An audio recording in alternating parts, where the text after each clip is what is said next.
question there, so you can let me know when it's time. But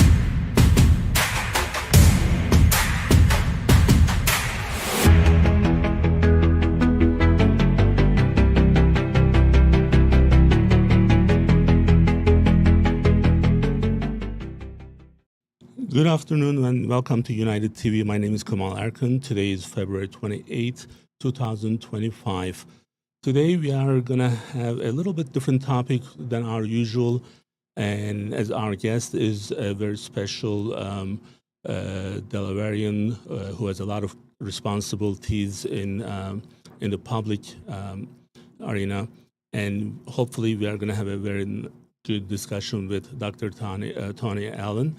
Dr. Allen is the president of Delaware State University, and what makes the school kind of special is it's one of the historically black colleges and universities, and it's the first one in Delaware. And these universities, these organizations, they have different challenges than other organizations, other universities, in terms of financial support they get, in terms of their resources, faculty salaries. And Dr. Allen has been doing a great job in the last several years to lead this unique college, unique university in the state of Delaware. So we are going to learn. It's going to be a lot of learning for me as well, because we haven't covered this before, and I'm hoping that everyone will enjoy the discussion that we have. Dr. Allen, welcome to the show. How are you doing? Hey, Brother Kemal, how are you, man? I'm doing great, thank you.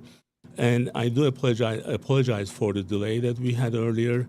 Not a problem. It's been almost 4 years I have done this, and this is the first time we had a delay because honestly there was some emergency in our surgery center, and thank you for understanding and being available for us.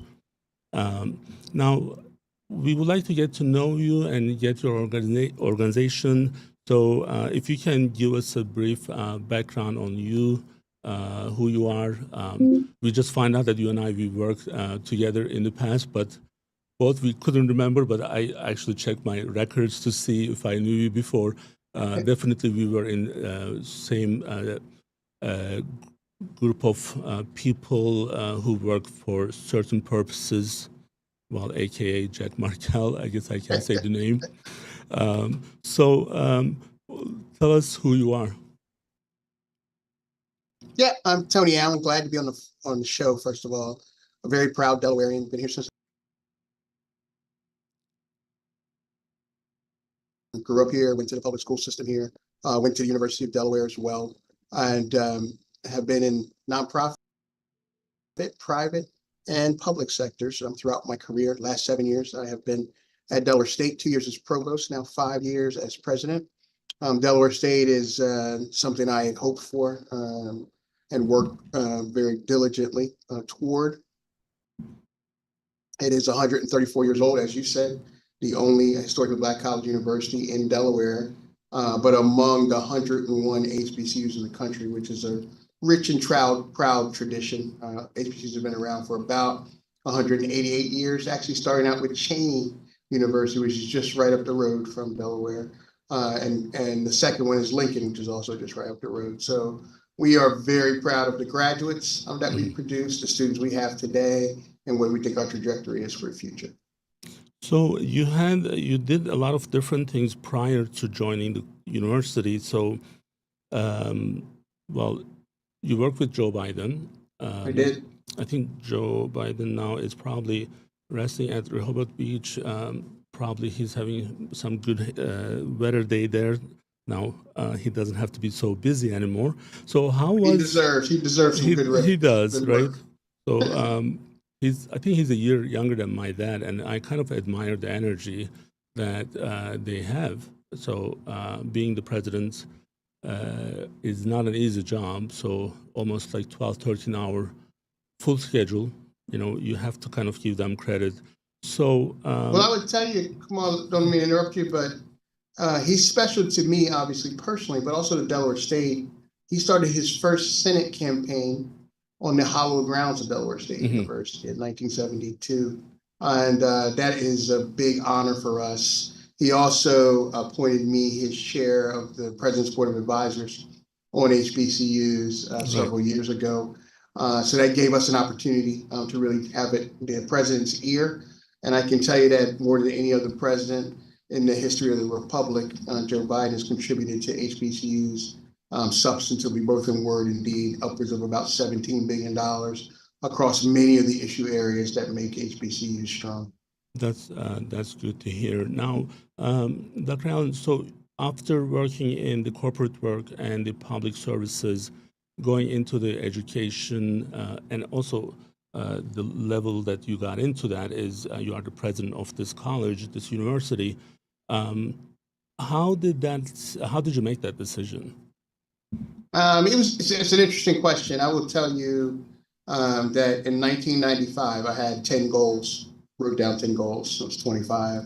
One of those goals was to be president of Delaware State University. And I didn't know how I was going to do it. I certainly wasn't in higher ed at the time. But I knew it was a sleeping giant.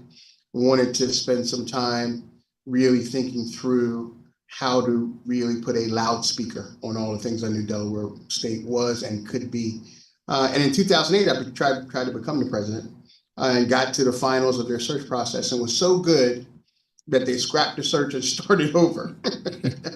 But they hired a great friend of mine, a guy named Harry Williams, who did a fantastic job while at Delaware State. And in 2017, Harry and I had a conversation about my interests, and he basically said, he had an opportunity open, that was the provost job. And you have to earn it, but if I did, it would help me get to my final goal. And that's what happened. I can tell you at the time I was working for Bank of America, which was an exceptional experience for me. I spent 15 years there. One of the reasons is it was exceptional because at that bank, they really believe in community engagement among their senior leaders and across their global footprint. So for 4 years, then under Governor Markell, I chaired the Wilmington Education Improvement Commission, which is a K-12 public education reform effort in Delaware. And that's what really got me going and thinking about how we present real opportunities to young people so that they can not only be great scholars, but can be contributing global citizens wherever they find themselves in the world. So now the Delaware State University, it's different than many of the HBCU institutions. Now, in terms of ranking, number 9 in the historically Black colleges and universities, number 42 in the top public schools, and number 3 in public HBCUs. And knowing the history of college that's established in 1850, it must be one of the first ones, as we mentioned before. Now, what actually differentiates DSU from other universities in the same category? I would say if you're speaking about other HBCUs, I'd say no two HBCUs are made the same. So I'm very proud of all of my sister institutions. We at Delaware State believe that we are the most substantively diverse, contemporary, and unapologetic HBCU in the country, and among the fastest growing as well. And the way we think about it is that you can come here really from across a range of K-12 experiences. So have somebody many people who are very talented could go to school anywhere. And some people who've had challenges in their K-12 experiences. Put them in the same environment, provide them what we believe are real wraparound services, quality education, and some real thought about their commitment to being global citizens, and we can get them across that stage. There's an indicator that we use a lot. It's called social economic mobility. And effectively what that means is, can you take a low resource student and graduate and matriculate them at the same rate you would graduate your general population? And we are among the top 1% of schools in the country, HBCUs or otherwise, that can do that. That for us is the standard bearer for us. So I always say to folks in Delaware, why are we so important? If you believe in higher access to education for all, Delaware State University is going to be your best bet, and it will put your student, your son or daughter, in an environment that looks like the world we are becoming. So there was an acquisition of the Wesley College joining you guys, right? So when was that actually? 2021 is when we closed. It was an interesting process for us. I'll tell you a little story about that. We started in COVID, as you know, talking about the acquisition of Wesley College. So my board, I'm sure many of my board members thought I was crazy, but I thought it was a unique opportunity for us to really take some students. They had about 600 students or so at the time, who looked like our students deserved to finish their degree at a quality institution. And we could, in fact, use many of their resources, most notably their health and behavioral services program. And they had an exceptional nursing program. So we went through due diligence for about a year, came to the conclusion that we could do it. The board voted on it. And I can tell you we got 21 buildings, 50 acres of land, downtown Dover, as I said, about 600 students. If take the students out, that all appraises at about $31 million, and we got it for free, which was good for us because we needed bigger space, more presence, and to really enhance our College of Health and Behavioral Sciences, which we got all of that done. And I'm proud to say that a preponderance of the students that started at Wesley have now since graduated at Delaware State. And that campus in particular is thriving. And if you've ever been on Wesley's campus, on one side of the campus is a pretty well-heeled community. On the other side of the campus is one of the poorest communities in Delaware.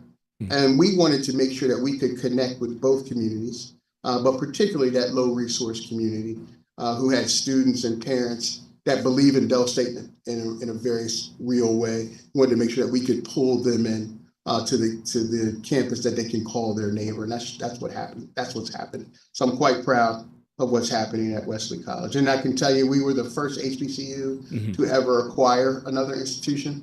So it wasn't insignificant for us, but I think it set the pace for how we've been trending relative to our own growth and development over time. And because Wesley is not the HBCU, right? So that's from that point, it's the first, or is it just, it's the first ever? No, first ever an HBCU was ever acquired. Interesting. Now, as you mentioned earlier, you were appointed by President Biden as the chair of the President's Board of Advisors on HBCU. Now, one of the reasons we actually reach out to you as we are trying to kind of open up our horizon from just healthcare and economy and understanding the society that we live in, we need to kind of better understand different elements of the society, and colleges, any other education organization, they are the main elements. So, and actually, we tried to bring you maybe a year or two ago, and that didn't go through. And then this year we tried again. And I always kind of try to have a good reasoning why we are inviting such guests. And again, understanding from our point, from healthcare standpoint, we are providing a care for those who need care, and also preventive care as well. And one of the issues that we have been dealing, especially after the pandemic, is the social determinant of health, and understanding it's not just providing the care, but it's also understanding the situational awareness of the society that we live in. And colleges do have a great role for us to close some of those gaps. Now, number one, from the resources standpoint, that you guys can actually give us more manpower as we need more of those, but also educating people who are your students and doing what you do. You just mentioned something about the Wesley College's campus being on a kind of like a border of, wealthy and not wealthy neighborhoods, and the college has a role to kind of bring those two together. So, but you, as the HBCU advisor, the board, the chair of that board, you know that there are still a lot of issues that HBCUs are dealing with. And what are some of those big changes on the policies that's making it difficult for you guys? Look, it's a great question, great perspective. I guess I would start with the assets that HBCUs bring. So every year we graduate about 325,000 students of color across the country.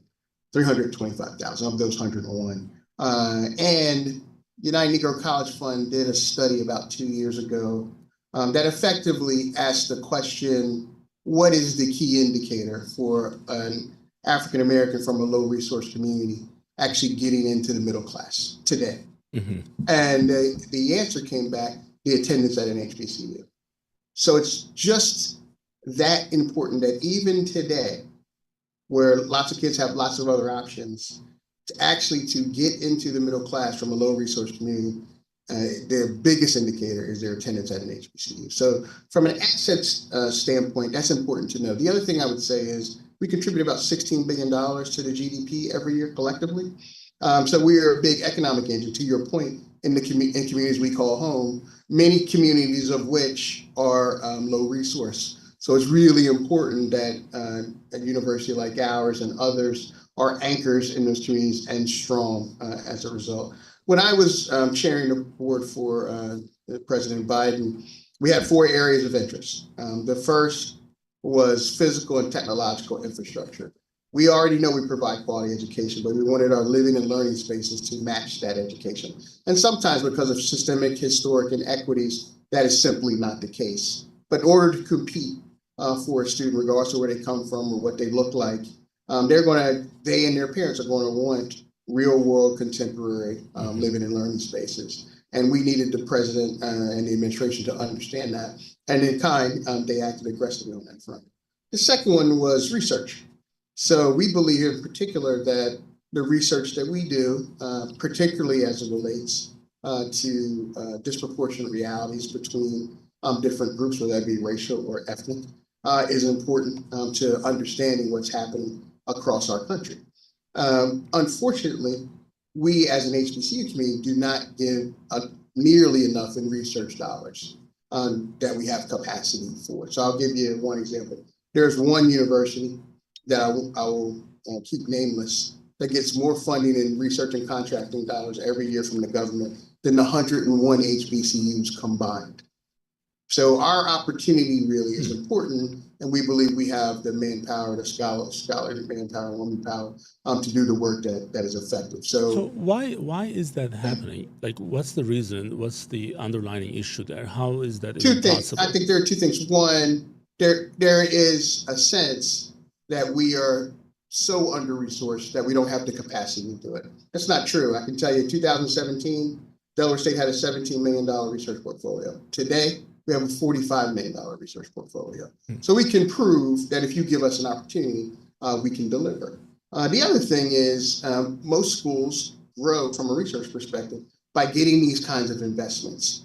So if you're able to build a new lab, for instance, that's not going to mean something just for that grant you might have. It may mean something for the whole of your research portfolio going forward. And 3, it is also a way for you to attract more scholars to your institutions. So that really enables us to really attract the best and brightest across the country to join us from a faculty perspective. And that's the case we have made to the president and across the country and during his term in office. So that's why it's important. There's no different in growing an HBCU than it is growing any other institution, as long as the investments are being made in that regard. So the third is, because there were 4 points, the third really relates to connected pathways, which is to say, if you're going to have a very diverse set of students in your portfolio, you're going to want private sector, public sector entities to come really get to know your students early in the process, as opposed to when they're just getting ready to think about internships and the like. So we try to think of it as a pathway that really puts together the practitioner and the student early in their matriculation, which we think helps both parties. And the last is HBCU preservation and growth. You probably alluded to this in your opening comments. Lots of our resources, under-resourcing relates to endowment. So we have a $50 million endowment at Delaware State, but that's not nearly significant enough endowment as you might see from the bigger institutions of the world. I'm talking many of them have billions of dollars in their endowment. We do not have that, and many of my sister institutions don't have that capacity too. So when you don't have that endowment, you don't have the cushion that you need in the softer times. Mm-hmm. Now, there are tools that can create that, both in the private industry and in the public sector, that we're trying to take advantage of as well. We've made that case. We made that case to the administration. So those four things are really the big tent poles for how you can make some really significant investments and get significant returns from the HBCU community. No, that's great. Now, just so that for those who may not actually Google this information, there are 17 academic departments which offers 8 different associate degrees, 47 bachelor degrees, and 24 master degrees, and 7 PhD programs, doctoral programs. You've done your homework, sir. I did. So the AI always helps us. So now, there are a lot of work that your school is doing, and I don't know. I mean, I can just tell you from my own perspective, or maybe perception. I don't know. I don't think it gets enough recognition from the work that you guys are doing, because having all these in place, running it efficiently, differentiating your organization from the others in a good way. These are really important. So. One of the challenges that we see, especially after, again, pandemic, is inflation. We were not used to having inflation in this country. My background, I was born and raised in Turkey, and in first 25 years of my life, I was very used to the inflation at a really great level. And then the last 25 years being here, this was not part of our life. But then I know in the last couple of years, this is a huge impact. How is this affecting students in terms of affordability and financial aids available to them? What type of changes are you seeing in that side of the element of those issues? Yeah, Kemal, it's significant, and you outlined it.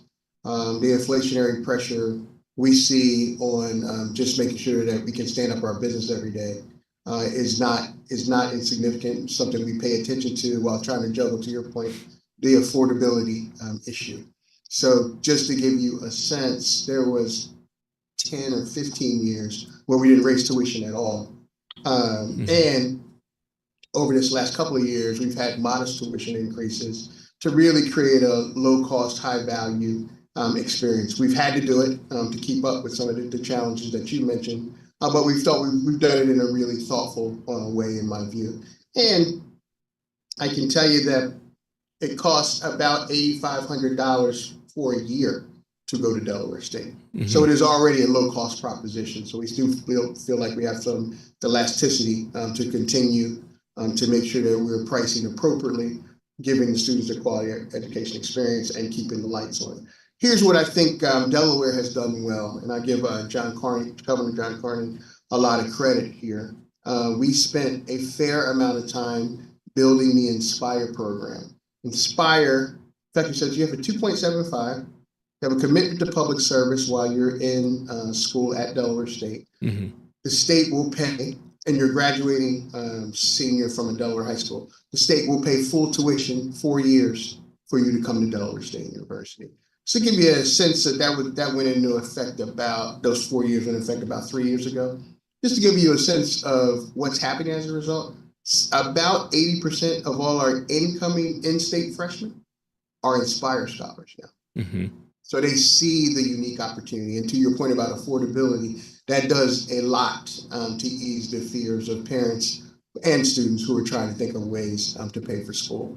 It's also notable to note that about 84% of our students are Pell eligible in some way. So they need resources in order to stay in school. So the Pell Grant efforts, and the Biden administration took some significant steps during his time in office to increase the amount of Pell, which has been helpful as well.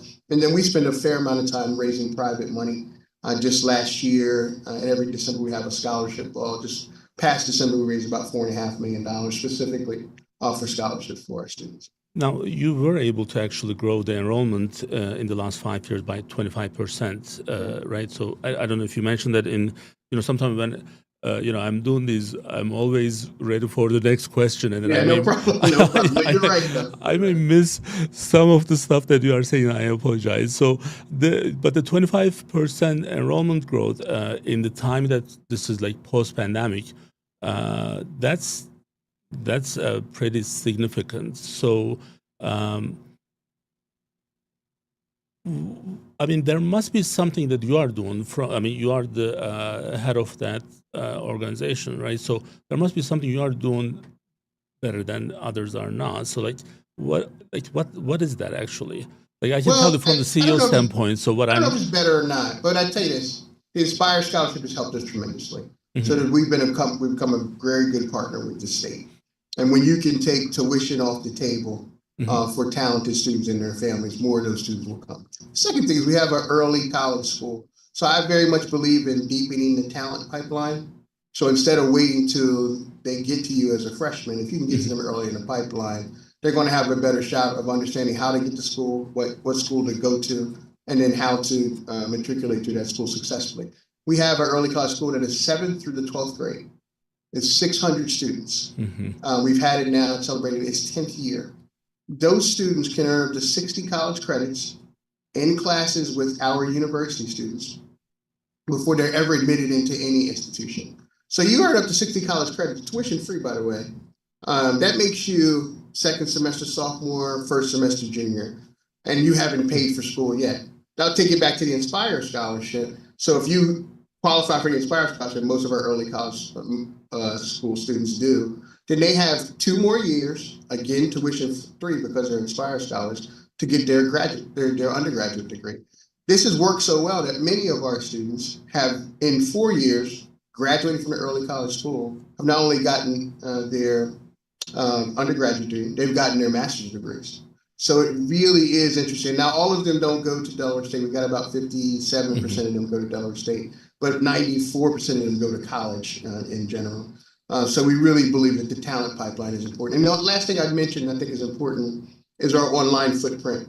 So we have become much more aggressive in the online world. And we see that as a unique opportunity, both for traditional students, non-traditional students, those who might have stopped out of school and never came back, but want to finish their degree now, and for adult learners who are interested in a range of certificates and badging. When you couple all of that together, it really does give you a nice, responsible growth strategy, and we've tried to maintain that over the course of the last couple of years. Now, the sports are extremely important for universities. Yeah. How are you guys doing on that department? We're doing much better. I would tell you, one of my greatest hires is legendary high school basketball coach Stan Waterman, who coached close to 3 decades at Sanford High School, won 10 state championships. Wow. A couple of years ago, we brought him on to run our basketball program, and he's completely turned the basketball program around. It's never been a point in my time at the university that the basketball team has been any better, both on and off the court. And I would add that we were a win away from winning the MEAC championship last year, and that was just Coach Waterman's 3rd season. So I feel good about that. You might have heard of a hire we made recently, legendary Eagles wide receiver, Deshaun Jackson. And he has been a terrific university leader in addition to a football coach. So I'm really looking for folks who can think across the enterprise, not just in their specific division.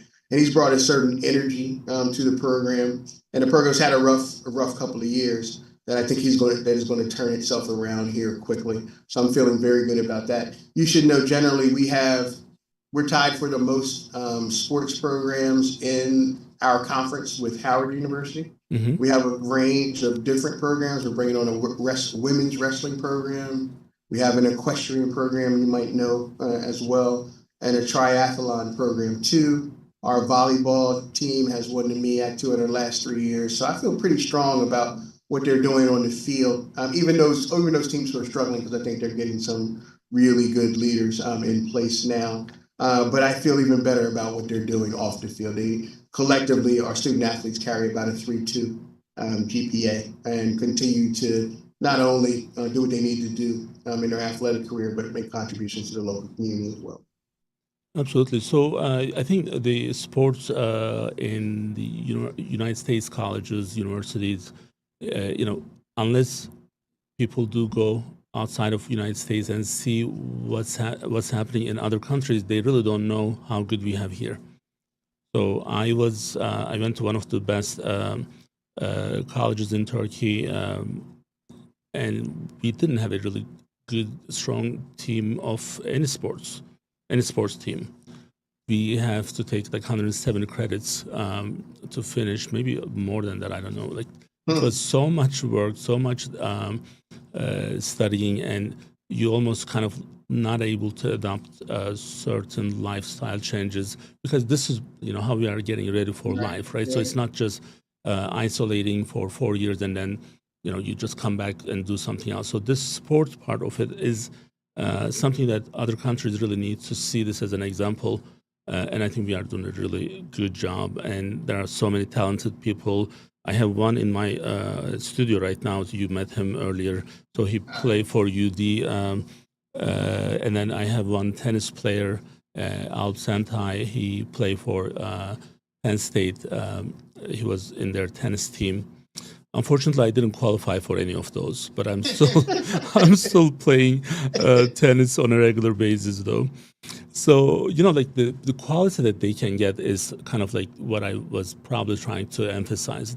So, like in this, like if you were to kind of measure how good they play, like in Alp's situation, is one of my client managers. He's almost like a pro.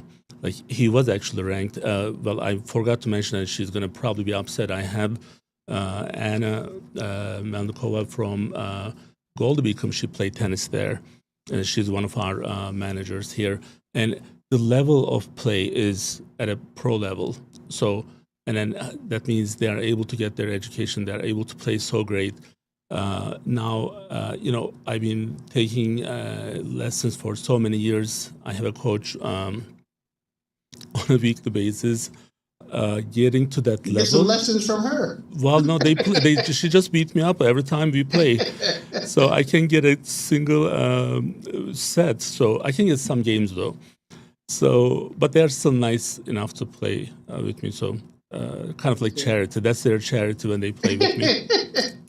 So, like my son played me in basketball. So no, that's again, those things have a lot to do in the social settings that we live in. So it's not just for the person who's playing, families, friends who are participating, and getting ready for what's in front of them for the players. It's amazing.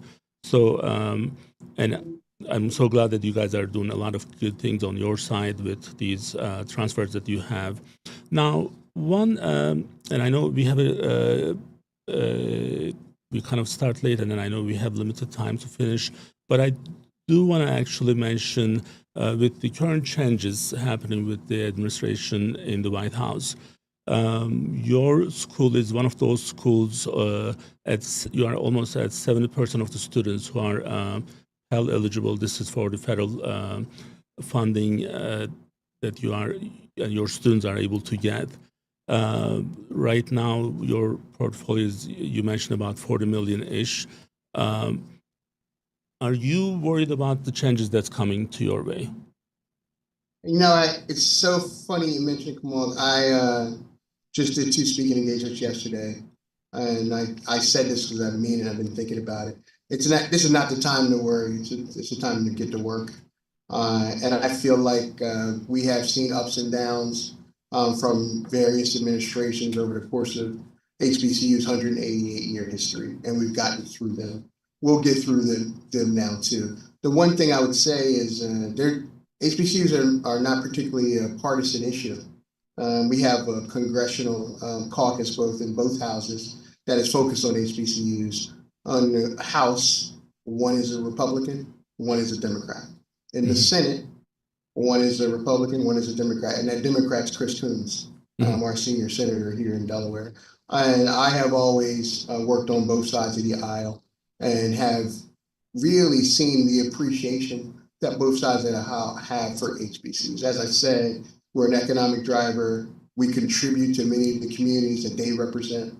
And we're doing very good things with respect to making sure that we're putting quality professionals in the communities they can call home. So I'm not suggesting that I'm Pollyannish about the things that I've seen here in the last couple of weeks, but I am not just hopeful, working toward what I think are unique opportunities. And those of us in higher ed generally that were really focused during the last administration, we were preparing for changes, because changes are likely to come regardless of who's in office. Sure. And I feel like Delaware State has done a good job positioning itself in that regard.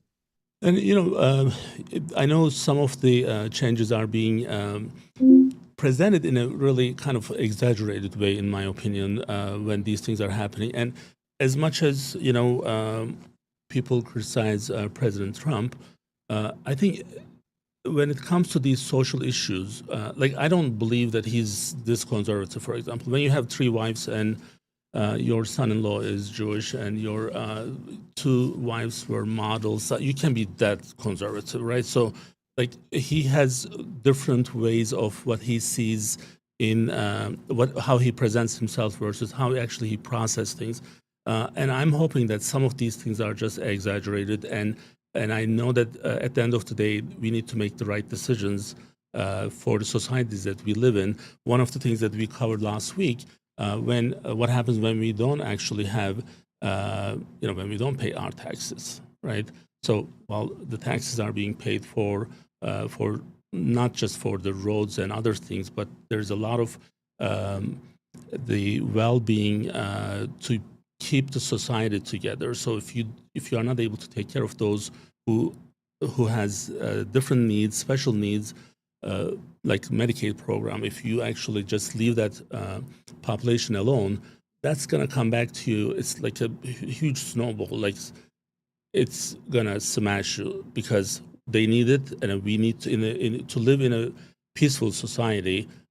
We need to do our dues. We need to pay our dues, and then we need to take care of those individuals who needs help in that case. So, and because of all those, I know that at the end of the day, I think he's going to make reasonable decisions. He's going to make reasonable changes, and hopefully, I'm not wrong. So, because otherwise, it's going to be very painful 4 years for all of us, and we don't want to be in that situation. Yeah, I would say I'm hopeful in the country. Because we've had cycles before where we've been worried about our leadership, quite frankly.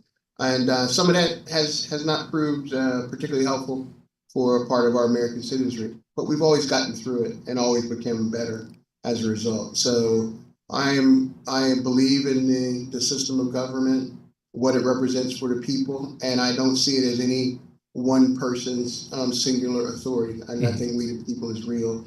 We just have to make sure that instead of posting our frustration on Facebook and thinking that is protest, that we are really about focusing on the work in front of us and doing that very well. Right. So hopefully the future is going to be all good for all of us. And I know some of these changes, we are a healthcare provider, it makes us nervous as well. Yeah. There's already a physician shortage.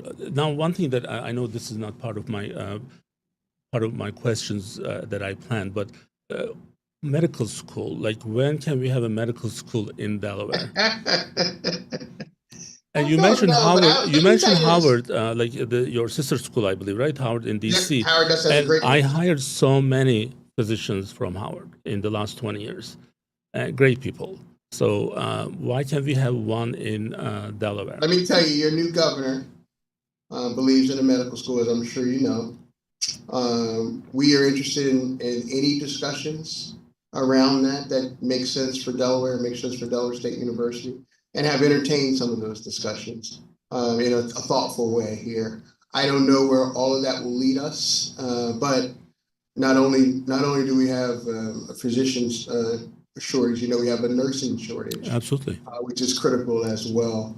And our College of Health and Behavioral Sciences is really about the business of helping us understand those shortages and solve some of those crises as you outlined. So I can just tell you that I think because of the new governor's interest, there'll be lots more discussions and maybe some action related to just that. Well, from United Medical ACO standpoint, we serve almost 115,000 patients at the primary care level. And there are also like 22 different specialist groups as part of our accountable care. And with so many different outpatient locations, we are here if you need our help, not just from the policy support, but also any of the offices that you guys need for rotation and other things, because Delaware should have its own medical school, and I believe there's a huge potential, and it can help the physician shortage and the nursing shortage in a great level. And then we are hoping that we can see that, and hopefully we can see that under your leadership under at DSU. Well, I know we are at time, and again, I apologize for the beginning with the delay and being flexible. That's extremely important for me. Thank you so much for joining us. And I do hopefully in the future want to bring you back, and then we can actually kind of focus on a couple of the specific topics that I would like to discuss. And maybe sometime later this year, that would be great if we can have you back. I'd love to do it. Thank you for having me. All right. Well, thank you for joining us. All right. Take care.